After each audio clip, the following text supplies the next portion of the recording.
આગળ ડેમ ભરેલો છે, પાછળ ડુંગર છે, અમારો ઢોરોને જીવવાનો કોઈ આધાર નથી। આજે જે વન વિભાગવાળા લોકો ફોરેસ્ટરો જે વાડો કરી અને વાવેતર કરવા માટે અમારા ઢોરો ભૂખે મરે છે, તેના માટે તમે તાત્કાલિક નિકાલ લાવો। ગૌચર અમારી આપી દે અને એમનો વન વિભાગવાળા એ લોકો એ જગ્યા છોડી દે। મુખ્ય મુદ્દો તો અમારો એ છે કે ગૌચરમાંથી વનીકરણ તાત્કાલિક હટી જવું જોઈએ।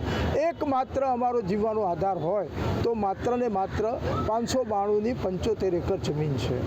જો આ જમીનમાંથી તાત્કાલિક વનીકરણ હટાવવામાં નહીં આવે તો આવનારા દિવસોમાં અમે અમારું સમગ્ર ગામ, અમારું પશુધન અને અમારા ગામમાં રહેનારા તમામ લોકો ગામ છોડી અને અમે કલેક્ટર સાહેબના ઓફિસ આગળ અમે પડાવ નાખવા માટેનો સિવાય બીજો કોઈ ઉપાય નથી। વન વિભાગ દ્વારા કોઈ ખોટી રીતે ગૌચર દબાવી લેવામાં આવેલ નથી।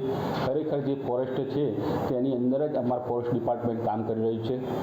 ખરેખર એમનું ગૌચર છે એ બીજી જગ્યાએ છે, પરંતુ એ લોકોને એમ લાગે છે કે ભાઈ હાલ જે ફોરેસ્ટ જે નજીકનો વિસ્તાર છે ગામની નજીકનો એ ફોરેસ્ટ છે, એ ફોરેસ્ટ અમારું ગૌચર છે એવું માની જાય છે।